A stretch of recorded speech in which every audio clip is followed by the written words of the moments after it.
Good morning business breakfast షోకి స్వాగతం. Asian cues ఈ మార్నింగ్ పాజిటివ్గా కనిపిస్తున్నాయి. గ్లోబల్ మార్కెట్స్ పాజిటివ్గా ట్రేడ్ అవుతున్నాయి. అయితే majority of the Asian markets including China, south Korea, Taiwan ఈ మూడు మార్కెట్స్ కూడా సెలవు తీసుకునే వాళ్ళ హాలిడే సందర్భంగా మిగతా మార్కెట్స్ పనిచేస్తున్నాయి, పాజిటివ్గా ట్రేడింగ్ అవుతున్నాయి. అలాగే SGX నిఫ్టీ కూడా 8136 28 పాయింట్ల లాభంతో ట్రేడ్ అవుతుంది. పాజిటివ్ ఓపెనింగ్ను ఇండికేట్ చేస్తుంది.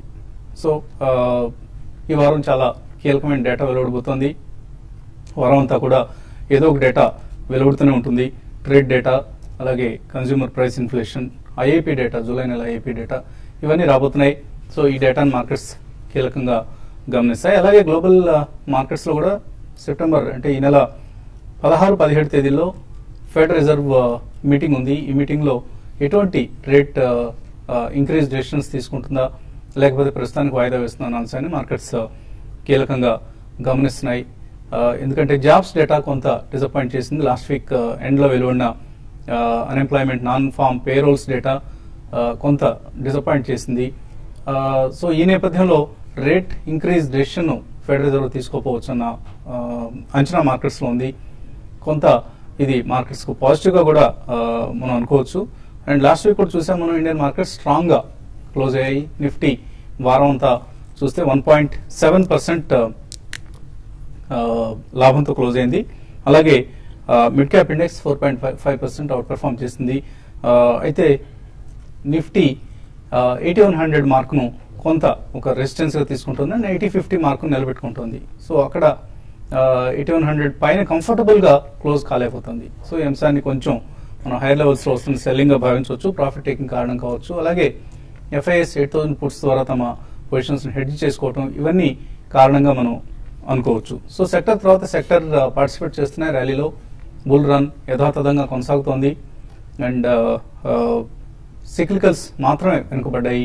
మిగతా సెక్టర్స్ అన్ని కూడా పార్టిసిపేట్ చేస్తున్నాయి. సో రియల్టీ కావచ్చు, ఇన్ఫ్రాస్ట్రక్చర్ కావచ్చు, కొంత PSU బ్యాంకింగ్ స్టాక్స్ కావచ్చు, వీటిలో మనం పార్టిసిపేషన్ పేలవంగా ఉంది. మిగిలిన సెక్టర్స్ అన్ని ఆల్మోస్ట్ IT కావచ్చు, pharma, capital goods, even capital goods కూడా పార్టిసిపేట్ చేస్తూ ఉండడం మనం చూస్తున్నాం. అండ్ FI బయింగ్ కొనసాగుతోంది. లాస్ట్ ఫ్రైడే కూడా 300 crores పైగా క్యాష్ మార్కెట్స్లో FIs కొనుగోళ్లు కొనసాగించారు. So first week off September last 1 వీక్లో 9000 crores ఇన్వెస్ట్ చేశారు FIs ఈక్విటీస్ అండ్ డెట్ మార్కెట్స్లో కలిపి. సో ఇందులో ఈక్విటీస్కు సుమారుగా ఒక 2000 crores వచ్చింది. అండ్ లాస్ట్ 17 సెషన్స్లో చూస్తే 7800 crores వర్త్ స్టాక్స్ను FIs ఇండియన్ మార్కెట్స్లో తీసుకోవడం చూసాం. అంటే ఆల్మోస్ట్ 8000 crores వర్త్ స్టాక్స్ను FIs లాస్ట్ 17 సెషన్స్లో తీసుకున్నారు. సో FI కాన్ఫిడెన్స్ కొనసాగుతుంది ఇండియన్ మార్కెట్స్ పట్ల. హైయర్ లెవెల్స్లో కూడా ఏమాత్రం వెనుకంజ వేయట్లేదు. హైయర్ లెవెల్స్లో కూడా బయింగ్ కొనసాగిస్తున్నారు. సో ఈ అంశాన్ని మనం దృష్టిలో ఉంచుకోవాలి. అండ్ ప్రధానంగా of course large caps and mid cap స్టాక్స్లో మనకు బయింగ్ కనిపిస్తుంది స్పష్టంగా.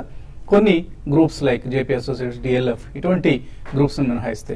సో లాస్ట్ 2 డేస్లోనే మనం చూసాం JP Associatesలో 4.5% ఈక్విటీ ప్రమోటర్స్ అమ్మకం జరపడం చూసాం. So something is seriously wrong with this group అన్న అభిప్రాయం మార్కెట్స్లో వచ్చింది. అందువల్లనే మనం 40% ఫాల్ చూసాం రీసెంట్ హైస్ నుంచి JP Associates స్టాక్లో. సో లాస్ట్ ఫ్రైడే కూడా 10% పైగా నష్టంతో క్లోజ్ అయింది JP Associates. సో చాలా జాగ్రత్తగా ఉండాలి. ఈ లెవెల్ నుంచి ఇంకా ఏం పడుతుందిలే, పైకి పెరుగుతుంది అన్న ఉద్దేశంతో మాత్రం దయచేసి ఇందులో ఎవరు పొజిషన్స్ తీసుకోవద్దు. సో కేర్ఫుల్గా ఉండాల్సిన స్టాక్ ఇది, JP గ్రూప్కు సంబంధించిన స్టాక్స్ అన్ని కూడా. అలాగే బ్రెంట్ క్రూడ్ $100 సమీపంలోనే ట్రేడ్ అవుతోంది. సో ఇది కూడా కొంత మార్కెట్స్ కలిసి వచ్చే అంశం. ఇవన్నీ కూడా మనకు బుల్ రన్ యథాతథంగా కొనసాగుతుంది అన్న అంశానికి స్పష్టమైన సంకేతాలుగా తీసుకోవాలి. మార్కెట్స్ పరిస్థితి గురించి మాట్లాడేందుకు అనలిస్ట్ ఏమంటున్నారో తెలుసుకుందాం. సో టెక్నికల్లీ మార్కెట్స్ ఏ దిశగా కదులుతున్నాయి అనుకుంటున్నారు? 8100 మార్కును నిలబెట్టుకుంటూ ఇంకా పైకి వెళ్లే ఛాన్సెస్ కనిపిస్తున్నాయి, లేకపోతే ఇక్కడ కొంత కన్సాలిడేట్ అయ్యి మేబీ సమ్ లోవర్ లెవెల్స్ కూడా అప్పుడప్పుడు టచ్ చేసే అవకాశం కనిపిస్తుందా? మార్కెట్ టెక్నికల్ గా పాజిటివ్ గా ఉన్నప్పటికీ ఈ లెవెల్లో కొన్నాళ్ళు కన్సాలిడేషన్ కానీ ఒక సైడ్ వేస్ ట్రెండ్ లో కొనసాగే అవకాశాలు ఎక్కువ కనిపిస్తున్నాయి. ప్రధానంగా టెక్నికల్ గా 3 కారణాలు చెప్పొచ్చు. ఎందుకంటే లాస్ట్ వీక్ మనం చూసాము మార్కెట్ వీక్లీ చార్ట్ లో క్లోజింగ్ చూస్తే కనుక మిడిల్ ఆఫ్ ది రేంజ్ లో, అంటే రెసిస్టెన్స్ సపోర్ట్ మధ్యన క్లోజ్ అయింది. అంటే ఇది ఒక ఇండెసిసివ్ ట్రెండ్ కనుకోవచ్చు. బుల్స్ అండ్ బేర్స్ ఈ లెవెల్లో కొంచెం ఈక్వల్ స్ట్రెంత్ లో కనిపిస్తున్నారు. సో కాబట్టి ఈ ఇండెసిసివ్ ట్రెండ్ అనేది నెక్స్ట్ ఫ్యూ డేస్ కూడా కొనసాగే అవకాశం కనిపిస్తుంది. రెండో టెక్నికల్ పాయింట్ చూస్తే కనుక 8150 దగ్గర స్ట్రాంగ్ రెసిస్టెన్స్, స్ట్రాంగ్ టాప్ అనేది ఒకటి ఏర్పడింది షార్ట్ టర్మ్ డైలీ చార్ట్ లో. బహుశా ఈ 2-3 రోజుల్లో ఇంకోసారి పరీక్షించే అవకాశం కనిపిస్తుంది. 8150 పైన కనుక నిలబడిందంటే మార్కెట్ ఫర్దర్ అప్ ట్రెండ్ వెళ్ళే అవకాశం కనిపిస్తుంది. కానీ స్ట్రాంగ్ టాప్ ఏర్పడింది కాబట్టి ఇక్కడ 2-3 రోజులు కన్సాలిడేషన్ లోనే వెళ్ళే అవకాశం ఉంది ఈ వారం కూడా. మూడో పాయింట్ చూస్తే కనుక RSI ఇండికేటర్ కీలకమైన ఇండికేటర్ కరెక్ట్ గా డైలీ చార్ట్ లో షార్ట్ టర్మ్ లో కొంచెం ఓవర్ బాట్ పొజిషన్ లో చూపిస్తుంది. ఈ ఓవర్ బాట్ టెక్నికల్ అడ్జస్ట్మెంట్ అనేది అట్లీస్ట్ ఒక 4-5 రోజులైనా వచ్చే అవకాశం ఉంది. సో హైయర్ లెవెల్లో మార్కెట్ కొంచెం సైడ్ వేస్ లో బాగా వాలటిలిటీ కూడా వచ్చే అవకాశం ఉంది. సో ఈ నేపథ్యంలో ట్రేడర్స్ చాలా స్ట్రిక్ట్ గా స్టాప్ లాస్ పెట్టి హోల్డ్ చేయడం అనేది, ట్రేడ్ చేయడం అనేది చాలా ముఖ్యం. సో ఓవరాల్ గా షార్ట్ టర్మ్ స్ట్రాటజీ చూస్తే కనుక లాంగ్ పొజిషన్స్ హోల్డ్ చేయొచ్చు. కానీ 8000 కీలకమైన సపోర్ట్, దాని కింద బ్రేక్ అయ్యి అది దాని కింద క్లోజ్ అవుతుంది షార్ట్ టర్మ్ ఎగ్జిట్. అది ఇంచుమించు కొంచెం దూరంలో 100 పాయింట్లు దూరంలో ఉంది కాబట్టి ఇమీడియట్ గా ట్రిగర్ అయ్యే అవకాశం అంతగా కనిపించట్లేదు నార్మల్ సిచ్యువేషన్ లో. ఇంట్రాడే పాజిటివ్ గా ఉంది కాబట్టి 8100 పైన కనుక కాసేపు ట్రేడ్ అయిన తర్వాత కనుక 15 మినిట్స్ అప్పుడు లాంగ్ పొజిషన్ తీసుకొని స్ట్రిక్ట్ గా స్టాప్ లాస్ ఉంది 20 పాయింట్స్ కింద పెట్టడం ముఖ్యం. షార్ట్ పొజిషన్స్ ఓవరాల్ గా కొంచెం అవాయిడ్ చేయడం మంచిది. సో మార్కెట్ పాజిటివ్ కానీ 8150 దగ్గర కన్సాలిడేషన్ అది వచ్చే అవకాశం కానీ ఎక్కువ కనిపిస్తున్నాయి. సో ట్రేడర్స్ కి ఈ వారానికి సంబంధించి ఎటువంటి సలహా ఇస్తారు? అంటే ఈ వారం కొంత మార్కెట్ ఇదే విధమైన రేంజ్ బౌండ్ ఉండే అవకాశం ఎక్కువ ఉంది. మార్కెట్ లో ఒక బ్రేక్అవుట్ అనేది up side at the same time down side కూడా వచ్చే అవకాశం అయితే కనపడలేదు. కొంత రేంజ్ లో ఉంటుంది. అయితే మార్కెట్ కన్సాలిడేషన్ లో ఉంటుంది.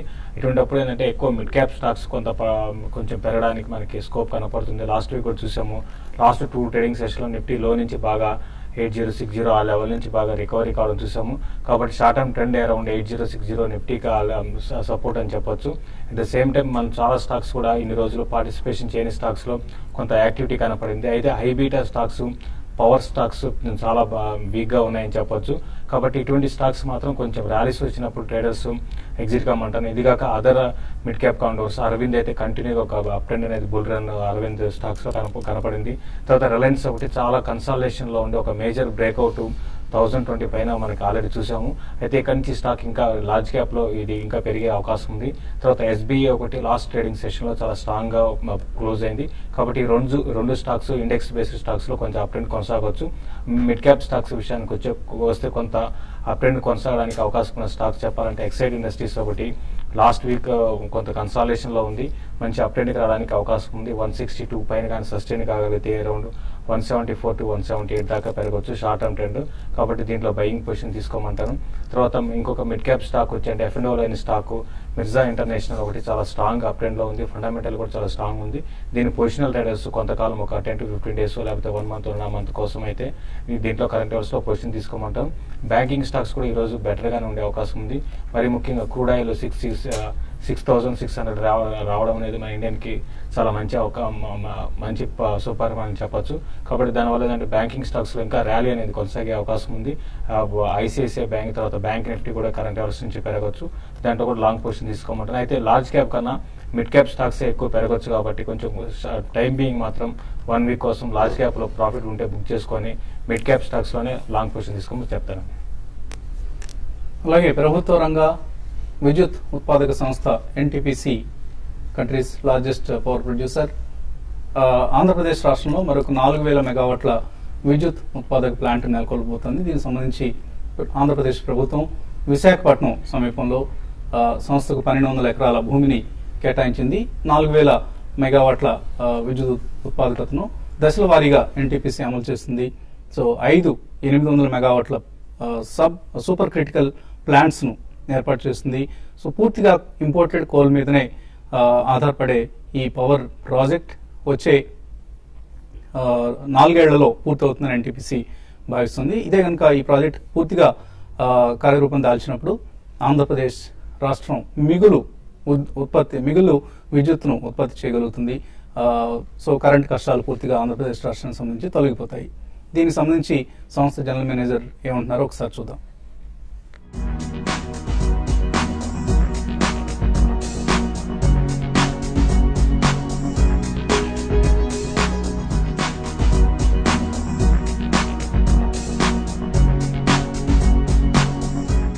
We have got clearance from AP government for 1200 acres of land for this Pudimadaka project. With this, we will be able to start the initial surveys, that is topographical and geotechnical survey.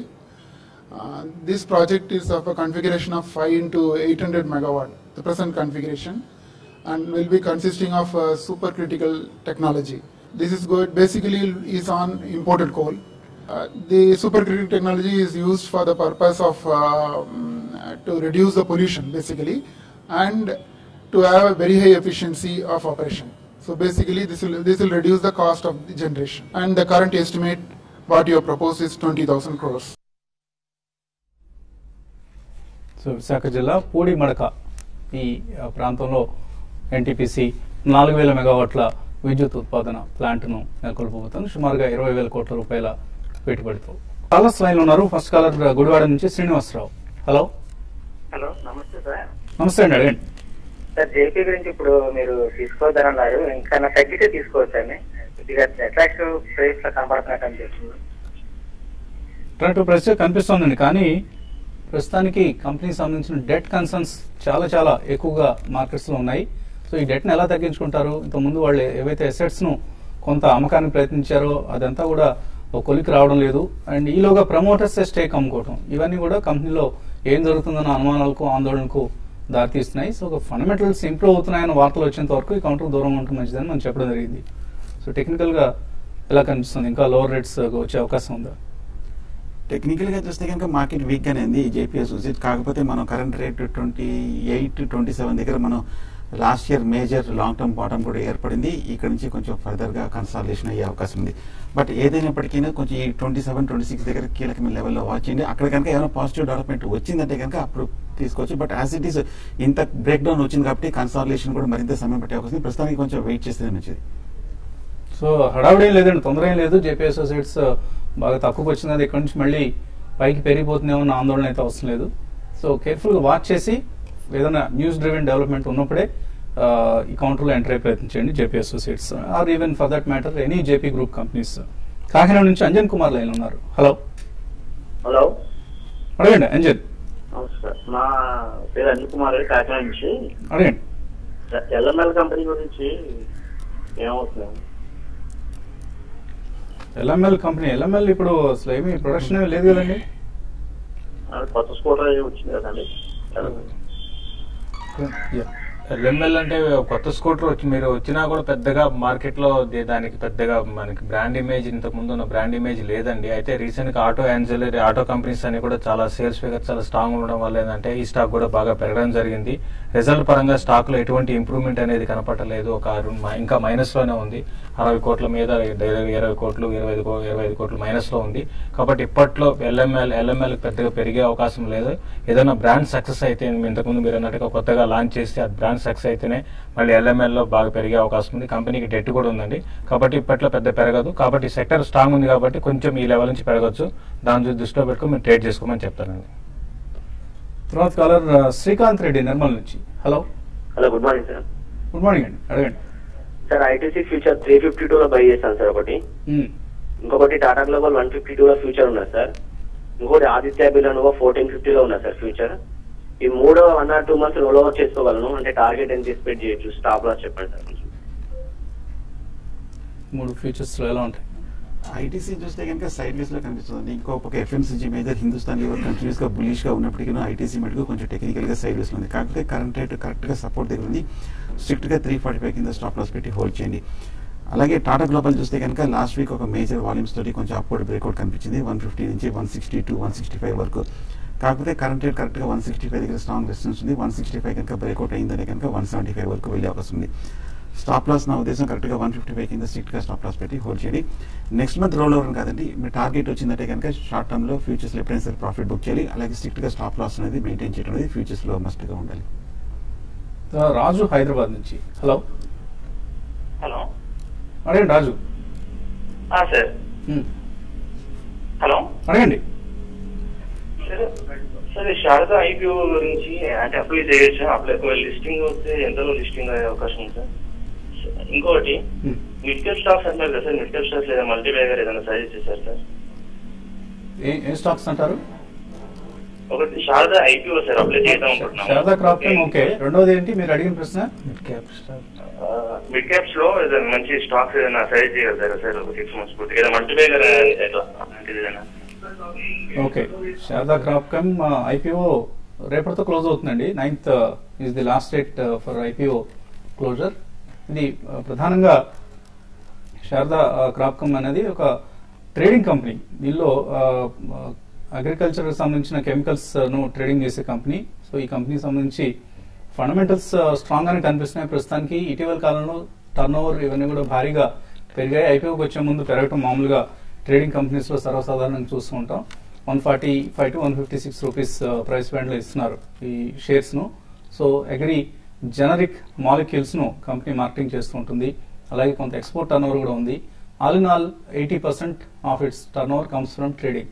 So కొద్దిగా attractive గా కనిపిస్తుంది. ఇప్పుడున్న పరిస్థితుల్లో grey market లో కూడా premium నడుస్తుందని చెప్తున్నారు. But immediate listing gains కోసం అయితే అప్లై చేయొచ్చండి. కొంచెం అదర్వైజ్ ఫండమెంటల్లీ కొంచెం వాచ్ చేయదగ్గ కంపెనీ.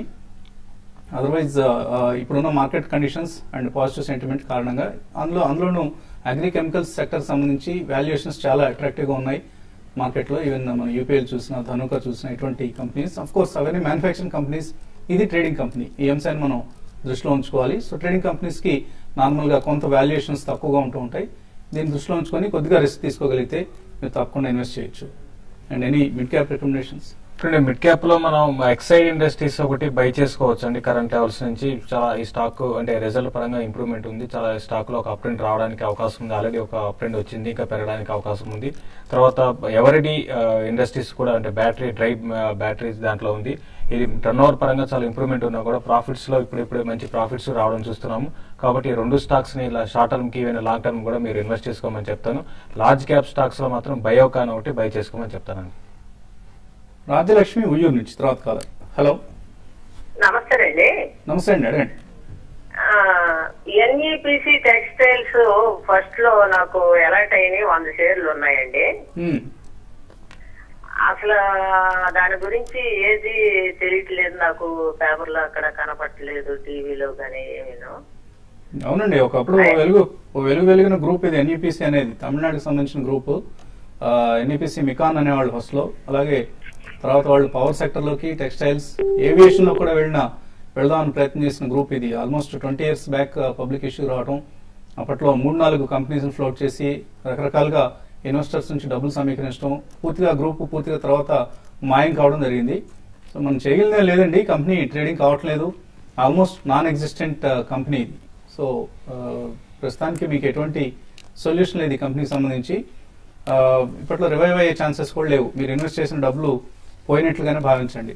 సో అప్పుడప్పుడు జరుగుతుంటాయి ఇటువంటి రిస్క్ ఫ్యాక్టర్స్ ను దృష్టిలో ఉంచుకొని ఈక్విటీస్ లో ఇన్వెస్ట్ చేయాల్సిన అవసరం ఎన్ఈపిసి లాంటి కంపెనీస్ మనకు ప్రూవ్ చేస్తూ ఉంటాయి. అలాగే ఈమెయిల్ సందేహాలు కూడా వచ్చాయి. మంజునాథ్ అడుగుతున్నారు, నిఫ్టీ 8000 పుట్స్ ఉన్నాయి, కంటిన్యూ చేయొచ్చా?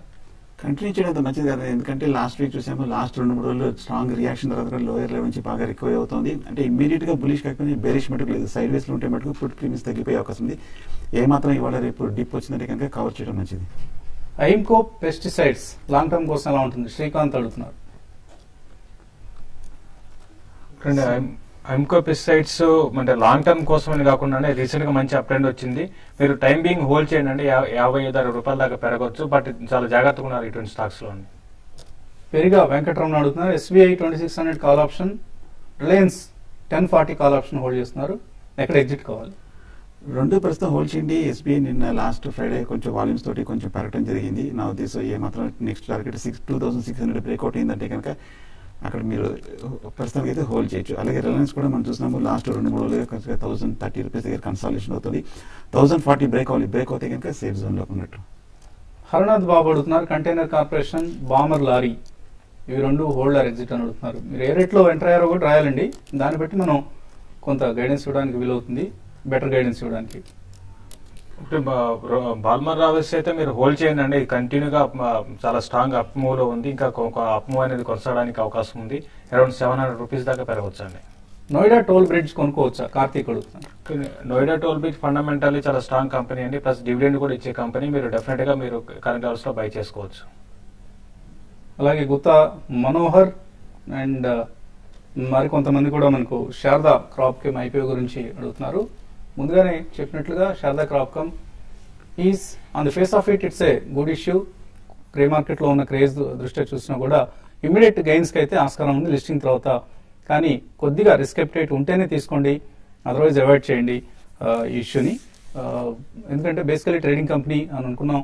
రెండవ ఫ్యాక్టర్, ఇప్పుడు ఎగ్జిస్టింగ్ ఇన్వెస్టర్ ఎవరైతే ఉన్నారో అతను పూర్తిగా ఆ సంస్థ ఎగ్జిట్ అవుతుంది. మారిషస్ కి సంబంధించిన ఒక ఇన్వెస్ట్మెంట్ సంస్థ ఎందుకు పూర్తిగా ఎగ్జిట్ అవుతున్నారు అన్నది కొంచెం మనకు డౌట్స్ వచ్చే అంశం. అదర్వైజ్ ఇష్యూలో ఎటువంటి నెగిటివ్స్ కనపట్లేదు. ఇది ఇవాల్టి బిజినెస్ బ్రేక్ఫాస్ట్ షో. తిరిగి రేపు 8:30కి బిజినెస్ బ్రేక్ఫాస్ట్ షోలు కలుద్దాం.